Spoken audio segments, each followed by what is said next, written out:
Hi, everybody. It's Monday. It's 1 o'clock.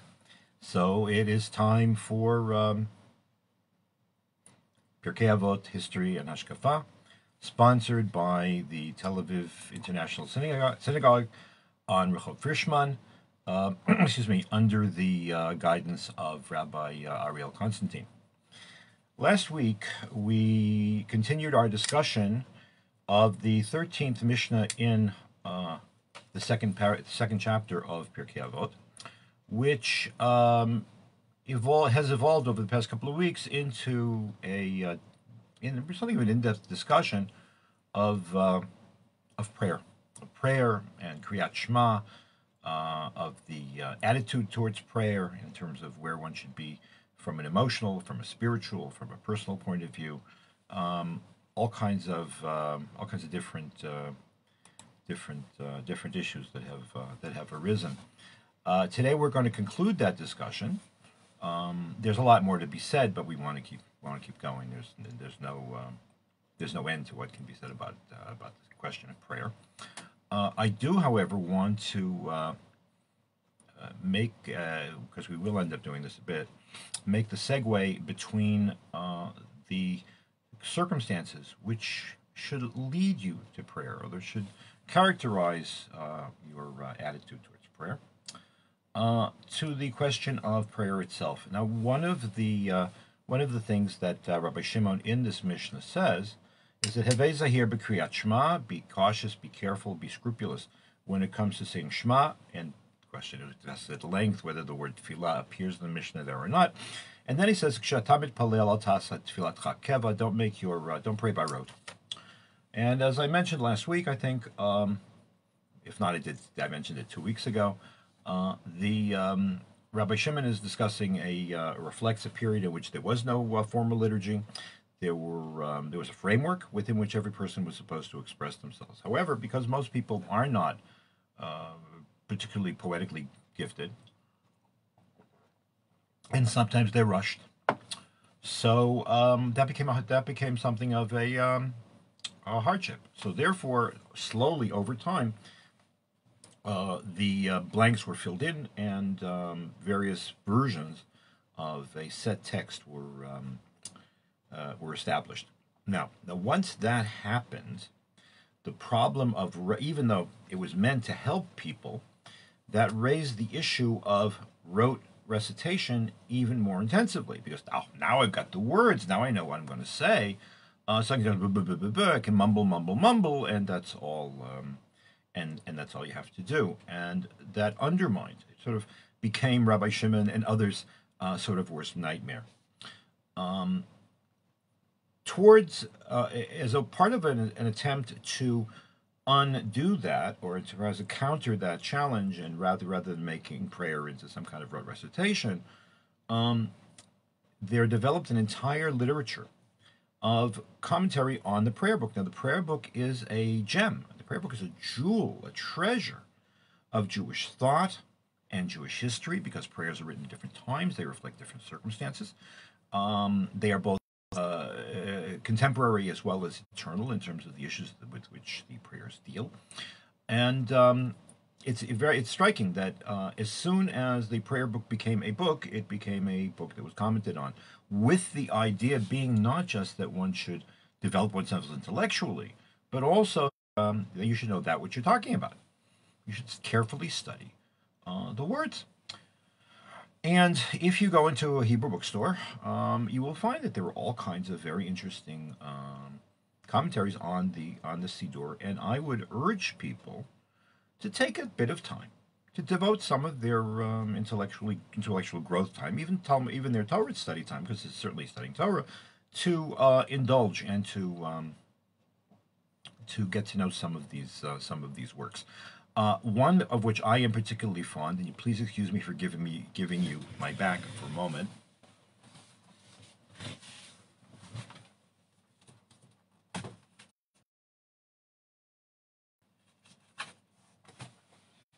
One book of which, sorry about that. One book of which I am particularly fond is this book. It recently came out. It's called Biurei HaTfilah, A Guide to Jewish Prayer by Rabbi Isaiah Wolgemuth. Now, Rabbi Isaiah Wolgemuth, Zichrono Livracha, was a teacher of mine. Here we are. We're back. Rabbi Wolgemuth was a teacher of mine, and a person of tremendous breadth and depth and sensitivity. He was the youngest rabbi appointed in Germany ever in the 1930s, and he went through Kristallnacht and was arrested, sent to Dachau, managed to get out of Germany and get his wife out of Germany, and he ended up in Boston. He primarily taught at Maimonides, the Maimonides school that was started by Rabbi Soloveitchik. That's not where I studied with him. I studied with him in the summers in the summer school of Boston Hebrew Teachers College, or Boston Hebrew College, that later became known. And Rabbi Wolgemuth, among other things, developed under the aegis and under the guidance and the encouragement of Rabbi Soloveitchik a curriculum of what the prayer book means, and to try to cultivate an intellectual and religious awareness of the words of the book. Obviously, we're talking about Ashkenazim, but the book is certainly has things. It includes things which are appropriate for non-Ashkenazim as well. And I strongly recommend it. It came out in a first. What happened was a bunch of students put together the notes, and they made what came out was a beautiful book. And then, but that was sort of like a first draft. And then there was more material, and it recently came out. I just got it maybe a couple of months ago. I strongly recommend it. Rabbi Steinsaltz, Zecher Tzadik Livracha, also has put out a book called The Siddur. It's a 2-volume work. It's in Hebrew. I believe it's translated as well. If not, it's worth making your way through the book. The idea being that the way to avoid keva today is by understanding what the words mean and not reducing. Because one of the major complaints that one hears both from educators and from students and from individuals is that we'll mumble the words. Well, if you mumble the words, it's not you haven't done anything. So that even people whose Hebrew is not strong, there are enough tools in English to avoid this problem of keva and to make prayer a meaningful experience. It's not just, and as I said before, as Rabbi Soloveitchik frequently said, the act of prayer takes place on many levels. One is the encounter with God. That's the most important one. But the other part is the themes that come out. And Jewish prayer, for example, is heavily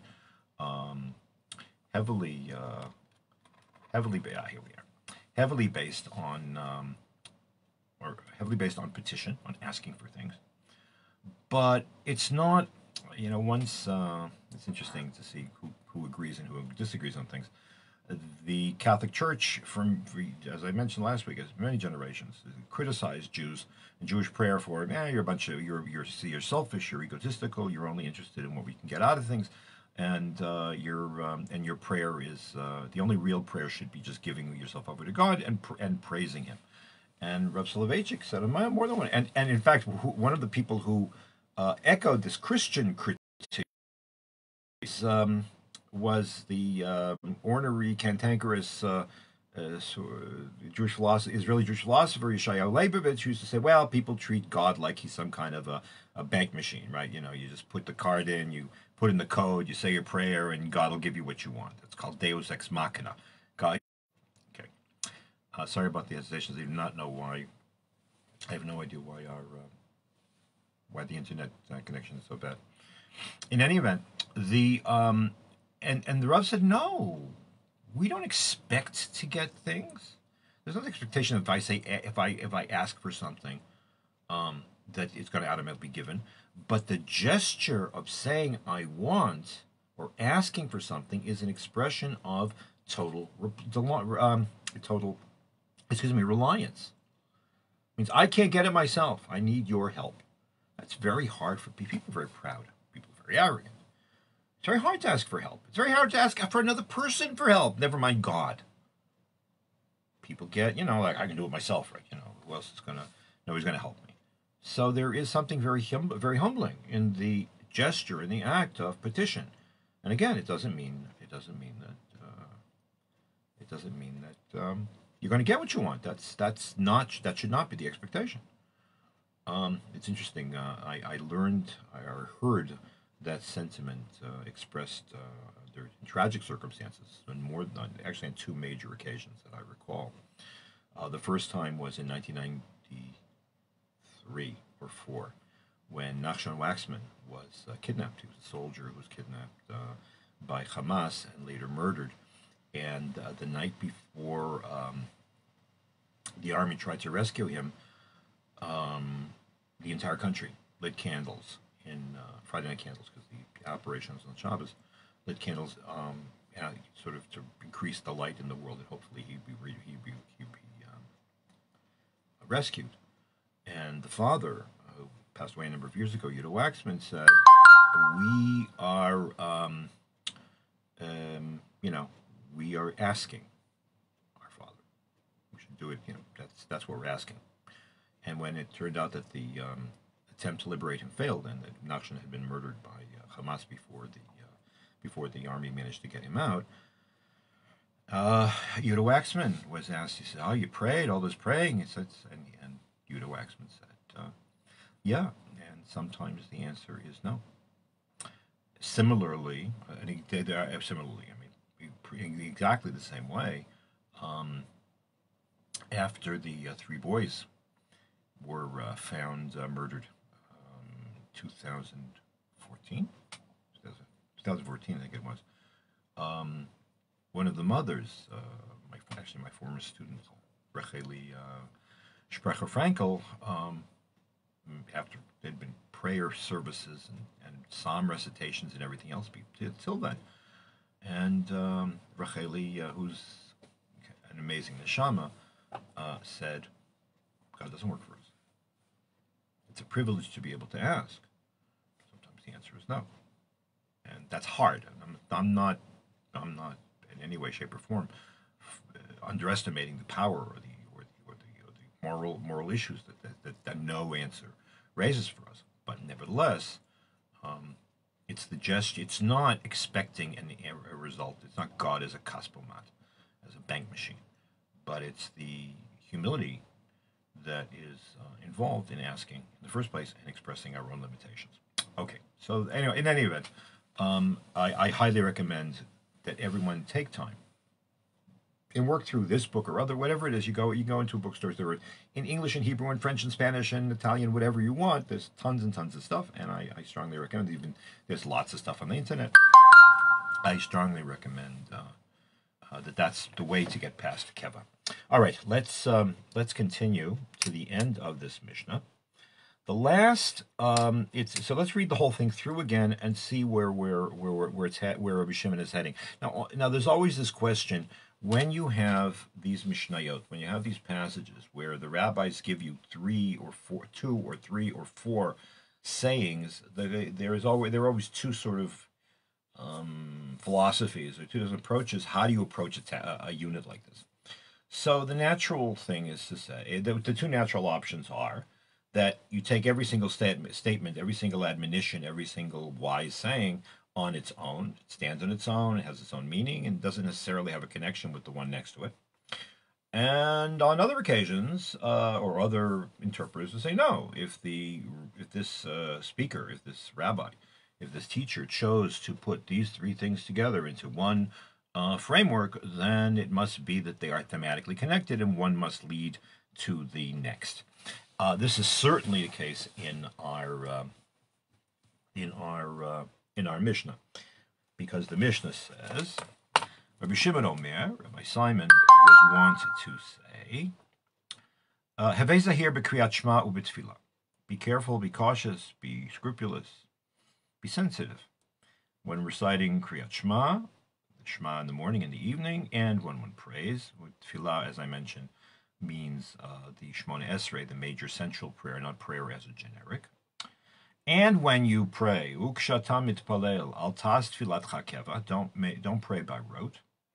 Ela rachamim v'tachanunim lifnei hamakom baruch hu, but rather they should consist of mercy and pleadings and petitions before the Holy One, blessed be He. And then he quotes a verse from Yonah. And the last line is Va'al tehi rasha b'fnei atzmacha, Don't count yourself as being evil. Don't look at yourself in the mirror and say, "Oh, what an evil person." So it's I don't know how to explain the shift. Okay, so I'm gonna lay it out there. I really don't. But what is really striking is that what I just described as the two normal approaches, or the two sort of logical approaches to a literary unit like this, um, usually happen simultaneously. There are some people over here who'll do it this way, and some people do it over that way.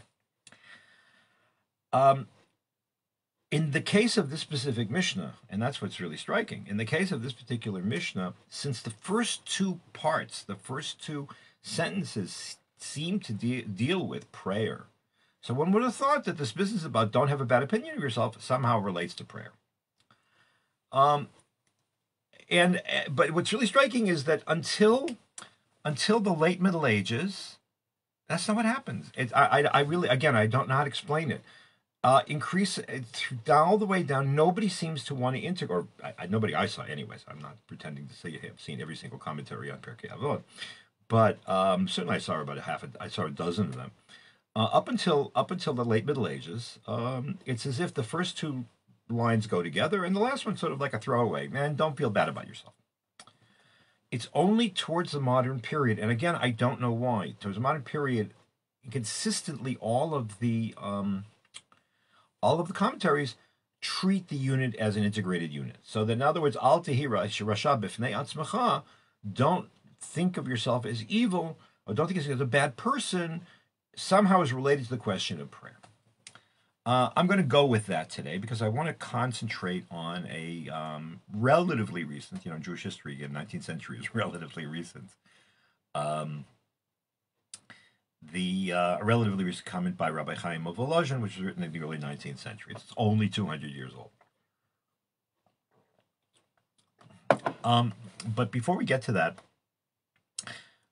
most of the early modern commentaries, when they get to this line, say, prayer is a truly exalted thing. Prayer is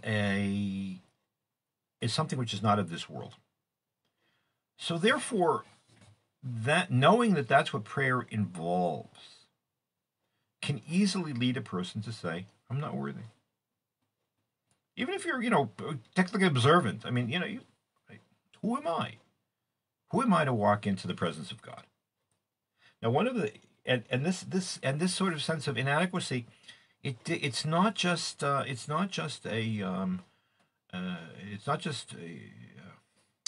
common among average people. You find it in among really great Jewish thinkers. So of late, over some past, I guess, year or so, but for about a year already, I've been studying with my brother-in-law, who's a Lubavitcher Rav in Detroit, together with my wife and some other people, Tanya, and on my own because of the generosity of my friend Rabbi Meni Steinsaltz, Rabbi Steinsaltz's son. I get every Wednesday or Thursday, I get Rabbi Steinsaltz's commentary on the Alter Rebbe, on the original Lubavitcher Rebbe is the first one, his commentary on Chumash, which was interestingly written as it became the focus of a criticism by the person who I'm going to quote today, Reb Chaim Volozhin, who wrote the manifesto of the Lithuanian Misnagdic world of which I come out of. Yes, I was something of a mixed. My wife and I still have a mixed marriage, and what's striking in the Likutei Torah, in this commentary on Chumash, which is also put. I mean, I get it by WhatsApp, but it's put up on the Yeshivat Tekoa site, which I strongly recommend it. It's really. I mean, I don't know how much of it. Most of it is Rabbi Steinsaltz. Very little. There's like you'll have one line of Reb Schneur Zalman of Ladi, and then you'll have 2 pages of Rabbi Steinsaltz. But it's certainly worthwhile. In any event, one of the things you discover in Likutei Torah, and something that returns in the Nefesh HaChaim of Reb Chaim Volozhiner, which is also an ideological manifesto for Lithuanian non-Hasidic, for the Lithuanian non-Hasidic world, both are grappling with one specific question, and maybe the reason, maybe because they were living in a time in which secularism and atheism were gaining traction. How is it possible that question which preoccupies, it's almost I can't call it an obsession, but it certainly is something on which their attention is fixed consistently. How is it possible for God to meet man? How is it possible for the infinite, the unknowable, to communicate in the first place? Now, that's a very powerful, very serious issue, and it keeps coming back. And the difference between the two approaches seems to be that, according to Hasidus, because here,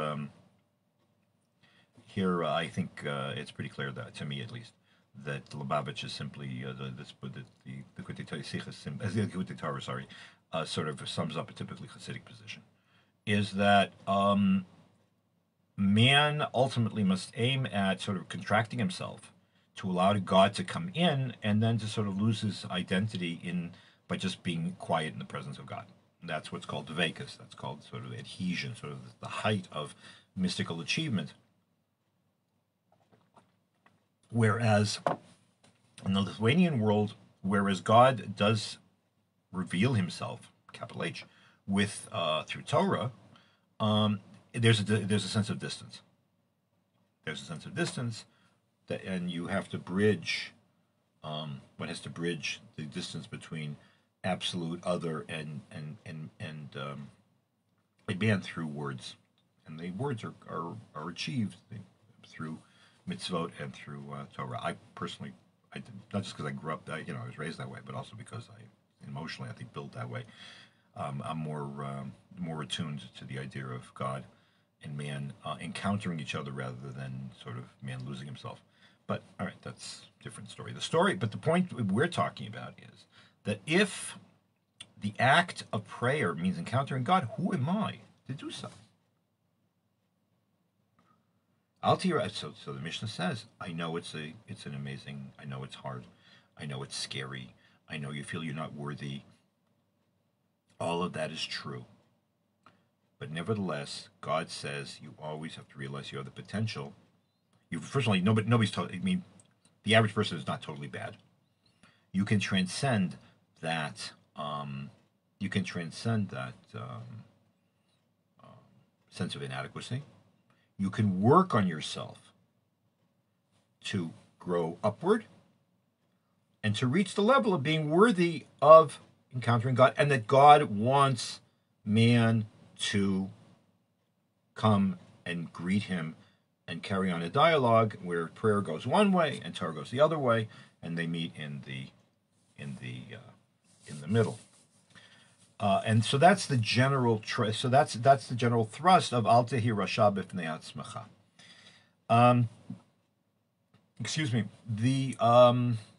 I've encountered this kind of sense of inadequacy in all kinds of interesting ways through my over the course of my life. I never forget, and maybe this really stuck with me.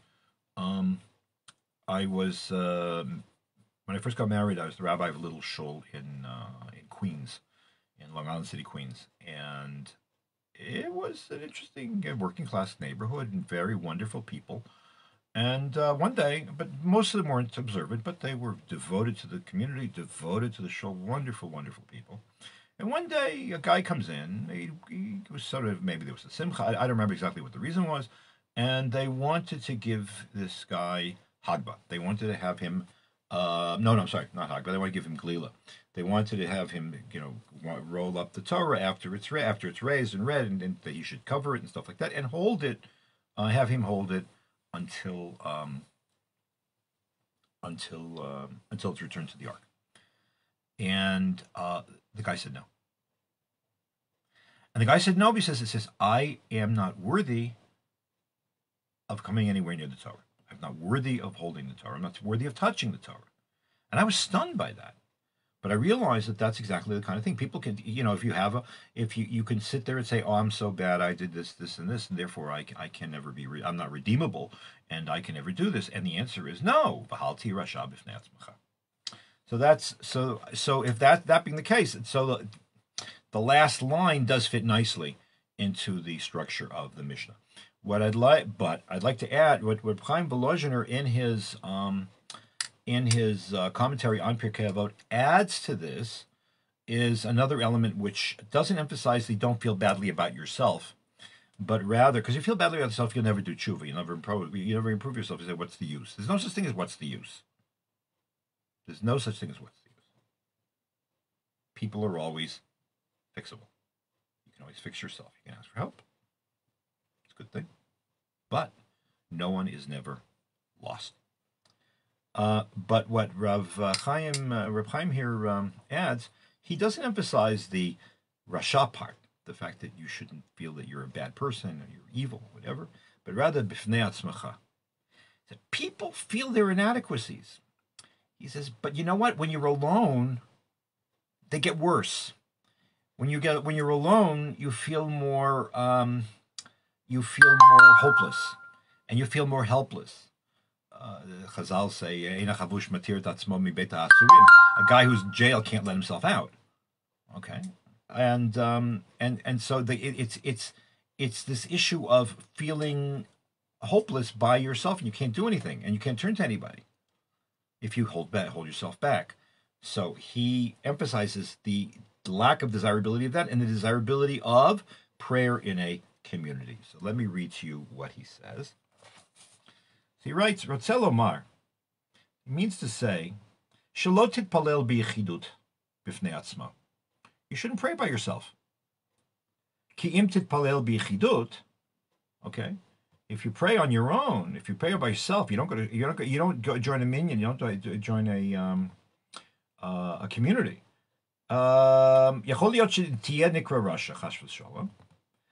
First of all, you may be considered evil. What do you mean evil? In the sense that the kind of state of mind that you need to pray, we've already seen, requires a tremendous emotional and spiritual effort. And you need to really get into it. And if not, and you will get, and you won't make it. And then you'll say, well, what's the point? So you'll just dig yourself in deeper. Says Reb Chaim, Aval imat tzibur, if you go and you join other people in prayer, af shelo tiyeh tfilato kol kach bekavana shlema, even though your prayer might not be perfect. Your prayer might not be perfect. What do you mean the prayer might not be perfect? Here he says you're not going to have any kavanah at all if you do it alone. If you go to the community, maybe it won't be your kavanah, your intent, your state of mind won't be perfect. What do you mean? The very act of joining other people reinforces you. You draw on the energy of the other people, and people meld into one unit, and therefore, by definition, you cannot not be influenced for good, and the context cannot but help you to do what you need to do. Okay, and then he says, I'm going to quit. He quotes the Zohar here. He says but it's not just that. It's not just the context. He says when you pray with other people, when you pray in a minyan, the act of prayer in a group is transformative.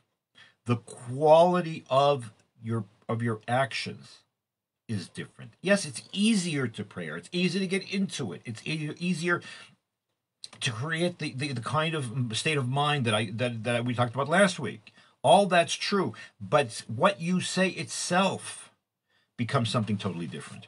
Maimonides says it beautifully in the beginning of the 8th chapter of the Laws of Prayer. I'm going to translate as we go. I said the prayer of the community is always heard, and even if the community contains people who are habitual sinners, God absolutely will not reject the prayer of the multitudes. Therefore, a person should try to daven in a minyan as much as possible, and he shouldn't, and he should not pray alone. As whenever he has the opportunity to pray with a minion, he should go with the minion. Why go out? And he goes on and on like that. I mean, he doesn't have time right now. Why? Again, because two things are achieved. First of all the preliminaries required for prayer are easier with the community. And if you're in a synagogue, which provides sort of like an aesthetic context, it's even more powerful, even more accessible. And on top of that, the quality of what you say is different. That's the reason, by the way, it's interesting, because in the way that we see a minyan, the way that halakha defines public prayer, is that two things go on at the at when you go to a minyan, especially for in the morning or in the evening, in the morning and the afternoon. Sorry. First thing is you discharge your own obligation, and doing it with other people is always better. However, when you repeat the Shemona Esrei, something else happens. Notice that, by the way, that we say kedusha and all these extra additions during the repetition. Why? Because what happens is, or what's supposed to happen is, that it's not that we go through it all over again when you repeat the Shemona Esrei, but rather, and this is the normative opinion, what happens is that all of the people at the shul, in that minyan, men and women together, all of the people meld into one unit, and that one unit offers up one single prayer on behalf of the whole. In other words, the prayer in the synagogue expresses both, it facilitates the individual obligations and prayer of the individual, and expresses the fact that Jewish identity is predicated at the same time and to the same degree as an integrated whole, wherein the individual derives his or her identity from the whole. In other words, there's a Jewish people which is larger than the sum of its parts, and the sum of its parts also is also important. It's also important should have its moment in the sun. So that's why Altia Rasha B'fnei Atzmacha, says Reb Chaim. He says, yes, prayer is a challenge and a privilege. Don't do it alone, because if you do it with other people, first of all, it will help you develop individually, because doing things alone is much harder. In addition, if you don't do it alone, you will also be part of the larger community, which is an integral and inseparable and indelible part of every part of Jewish identity, and certainly the way that we approach God. Okay, and with that, we have completed this week's the discussion of this Mishnah. We will push on towards the end of the chapter next week. As always, you are welcome to share this. It'll be not only on my Facebook page, it'll be on my YouTube channel and whatever else.